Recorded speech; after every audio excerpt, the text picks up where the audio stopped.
pleased to begin this hour on Monday with United States Senator Ted Cruz. Senator Cruz, welcome back to the Hugh Hewitt Show. Hugh, it's great to be with you. And I got to say, I always love doing your show because coming into the Game of Thrones music just makes everyone feel more epic and like we are engaged in the battle we are to save this country. Well, we still think you might be the king in the north, so we have to wait and see. But let me start. Are you saying someone's cutting my head off? No, well, you know, the king of the north it could go either way. It depends on what that means. Senator, toughest question to start. Obviously, if Alabama or Clemson loses, Ohio State's in the college football playoff, right? So I understand. So you're in agreement with that, and you'll lobby the CFP playoff committee? Look, you know, that there are. Let me content myself with battles about national security and politics and leave the really important questions of college football to other folks with greater skill and capability than I have. All right, then let's go to the very, very serious stuff. But I will say this, Hugh. Since Iowa and South Carolina both have early primaries, this year I'm rooting for a national championship between Iowa and Clemson. And if that happens, I've given a lot of thought to it, and I've decided the very best outcome is that it goes to triple overtime and ends in a tie. That is very politic, but you're overlooking the March 15th primary in Ohio, Senator. So I'm just pointing that out. Now let's go to the very, very serious stuff.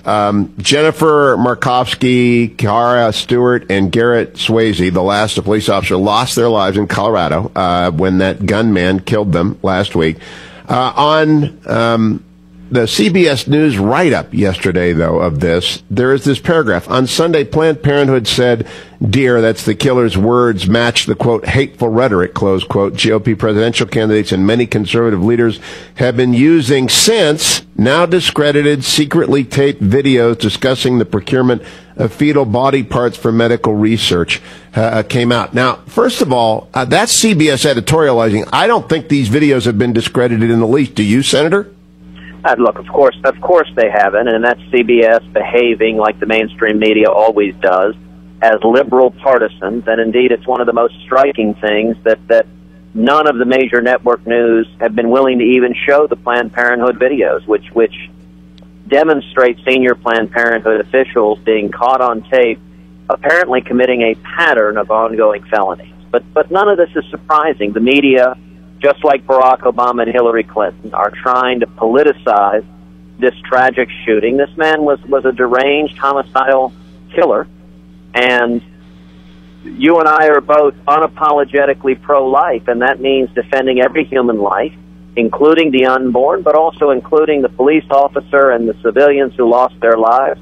And this murder was fundamentally wrong, and the efforts of the media to transform it into their pro-abortion propaganda is as transparent as it is despicable. Was Planned Parenthood selling baby parts, in your opinion, Senator Cruz? They were certainly caught on film. That there is no doubt that they were selling baby parts. That is unambiguous. The video shows senior Planned Parenthood officials selling the parts of unborn children, and it is a federal criminal offense, the felony, to sell the body parts of unborn children for profit. The only legal defense Planned Parenthood could try to mount is that it wasn't being sold for profit. Even that, on the face of it, is a difficult case to make, because one of the videos shows a Planned Parenthood official negotiating back and forth and saying she didn't want to undercut herself, she wanted to get the highest price she possibly could, which on its face sure sounds like it is selling them for profit. But, you know, that answer, frankly, should not be resolved by you and me on a radio show.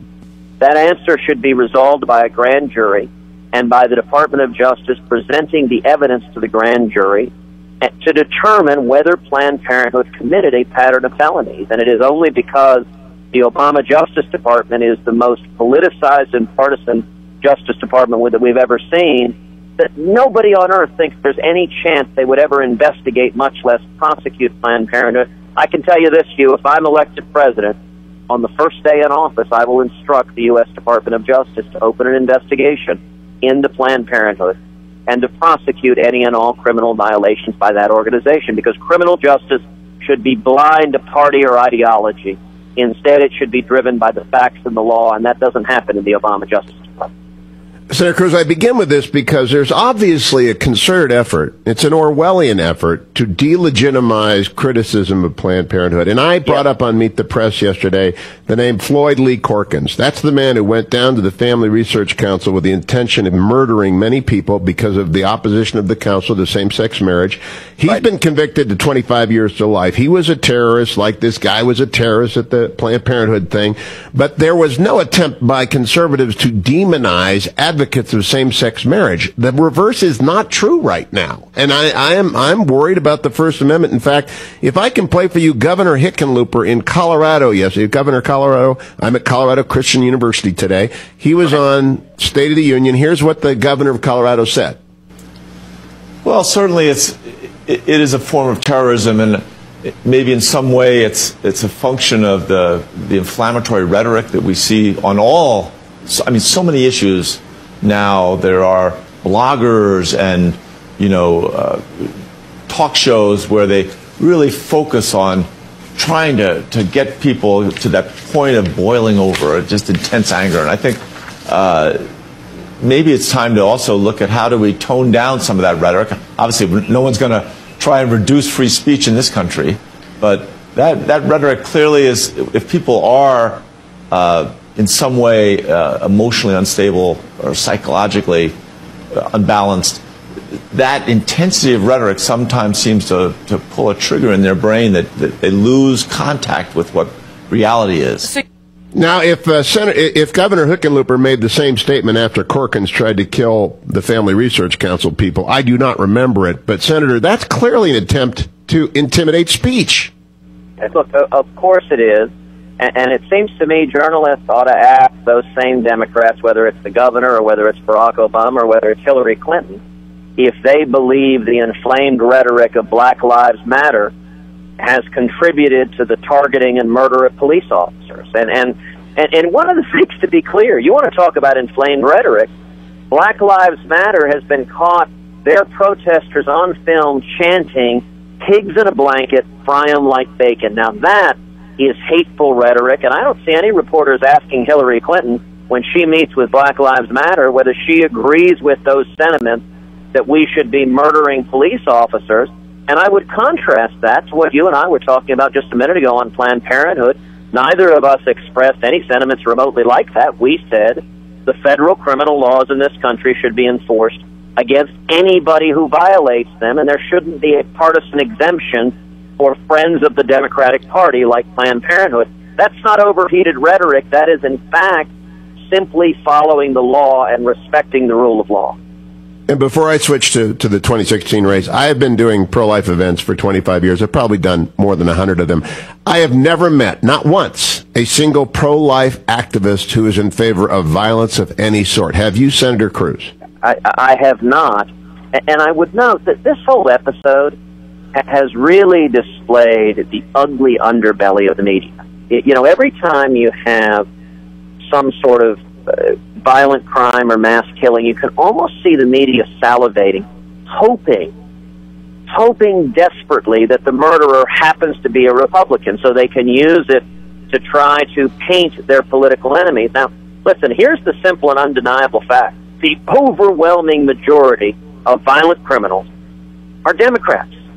The media doesn't report that.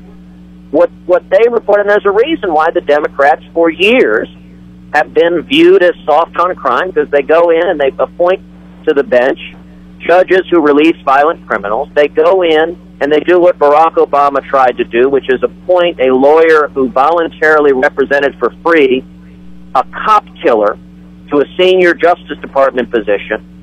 They go in and fight to give the right to vote to convicted felons. Why? Because the Democrats know convicted felons tend to vote Democrat. And so the media never reports on any of that, doesn't want to admit any of that, but you can see in every one of these, every time there's a terrible crime, they're so excited. Come on, please, one of these be a Republican so we can try to paint the other side. It is one of the more egregious examples of media bias, and it's something we see over and over and over again.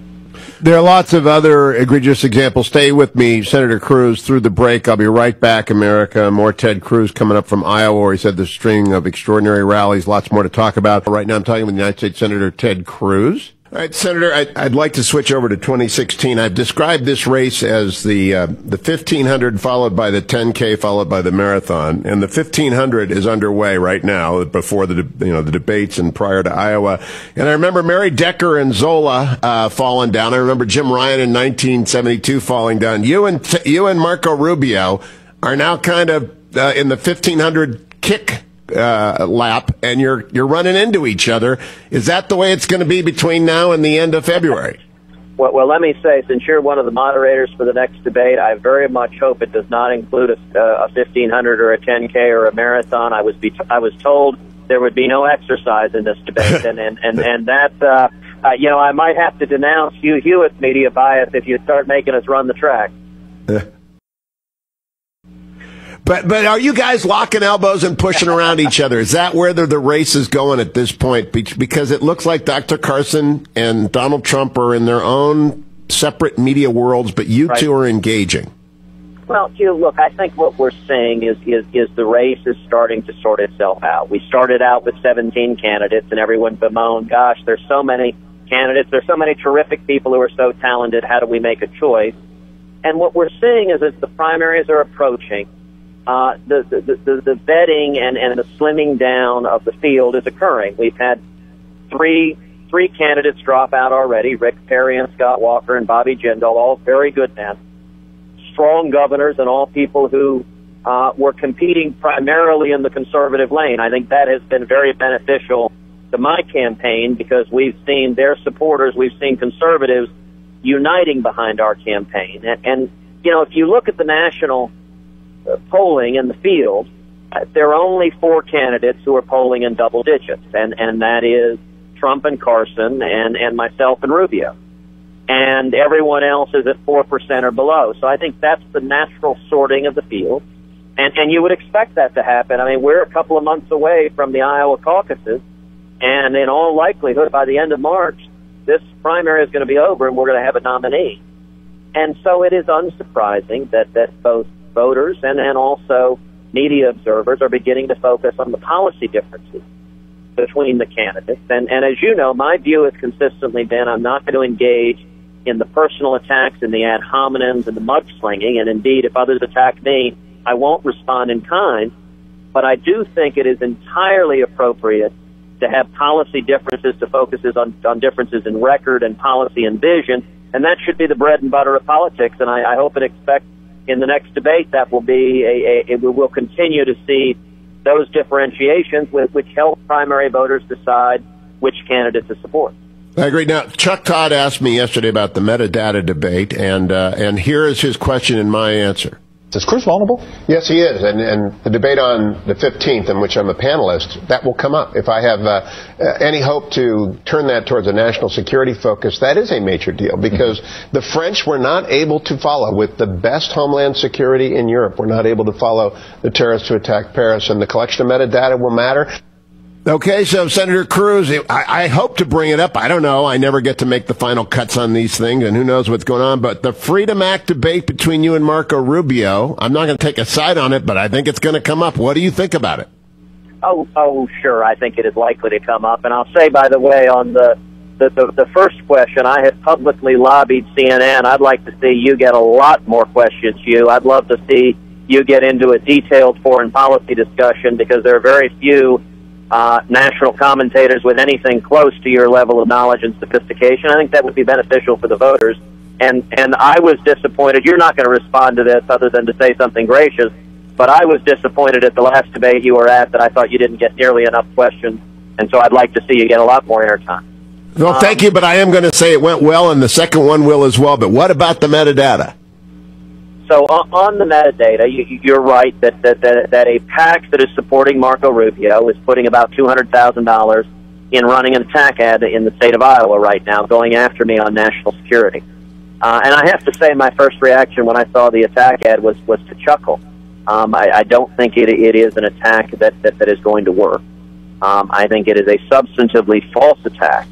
And I think the reason that Rubio's allies have resorted to false attack ads is they are very, very nervous about our surge in the polls, about the fact that conservatives are uniting behind our campaign, and they're even more nervous about all the scrutiny that people are focusing on Marco Rubio's longtime partnership with Barack Obama and Chuck Schumer pushing a massive amnesty plan. And so I think they were looking to change the subject, and they believed that launching a false attack based on the USA Freedom Act was the way to do it. The facts are simple. The USA Freedom Act, which I supported along with Senator Mike Lee, along with most of the conservatives in the House of Representatives, along with the National Rifle Associations, all of us supported it. We did so, number one, because it ended the federal government's bulk collection of phone metadata, and it is not necessary to keep us safe to violate the constitutional rights of millions of law-abiding citizens. I don't believe the federal government needs to collect in bulk and maintain your and my phone records. That does not further national security. But the second thing the USA Freedom Act does is it strengthens the tools for going after the terrorist. If you have a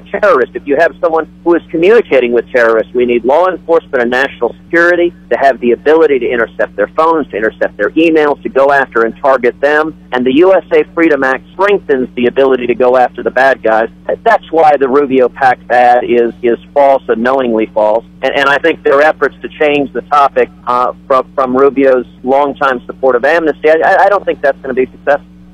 Now, Senator Cruz, you know that I can be objective and fair, even though we might disagree on this issue, and I want to put that out there. But metadata worries me because of the end-to-end encryption employed by the Paris terrorists and the delay between the need to track down a suspect and get access to their records. What's your response to that? Because when the moment comes that we have Paris in the United States, and it is coming in my view, I don't know if you agree with me on that, we're going to want to find every bit of information about these people like they did in Paris and Belgium after an attack.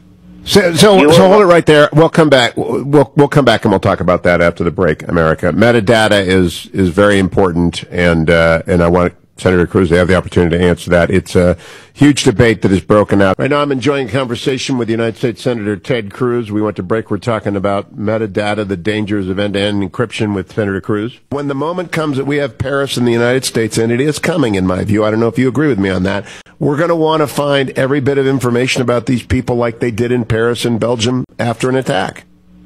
You are right that when we have a terrorist, when we have a cell phone, we're going to want to track it down and track it down quickly. And the testimony of the intelligence agencies was that the USA Freedom Act increased the ability to target the bad guys. That the old bulk metadata program, it swept in your and my information, but it wasn't all-encompassing. It excluded a significant number of phone numbers, and so it made it less effective. And what the intelligence agencies told Congress is the USA Freedom Act would have greater penetration. They would be more likely to stop the terrorists with the tools in the USA Freedom Act. And so facts matter. And those are the facts. And you asked if I agreed that we have a real risk of another Paris attack in America, and absolutely we do. And I think that risk is exacerbated by President Obama's indefensible attempts to bring tens of thousands of Syrian Muslim refugees to America. And I would note that that is a particular irony of Marco Rubio's attack ad directed at me on national security, because one of the elements of the Rubio-Schumer Gang of Eight bill that Marco Rubio authored was to give Barack Obama more authority to admit Syrian refugees. It changed the law. If it had passed, it would have changed the law so that you no longer require an individualized assessment of a refugee, but rather it would have given Obama the authority to make a blanket admission of Syrian refugees, and it required no background checks whatsoever. Now, you want to talk about a threat to national security. Marco Rubio and Chuck Schumer giving Barack Obama a blank check to admit as many Syrian refugees as he wants with no background check, that is a profound threat to national security, and it's why Rubio's super PAC is trying to change the subject and attack precisely where they know that Senator Rubio's record is vulnerable, because his amnesty bill weakened our national security. Right, two last questions, Senator Cruz. One has to do with immigration. It's one of the big differences between you and Senator Rubio. What would you do with the 11 million illegal immigrants in the United States? I know you're against amnesty, but what would you do with them? Do you think they have to leave? Do you believe in the Donald Trump deportation force?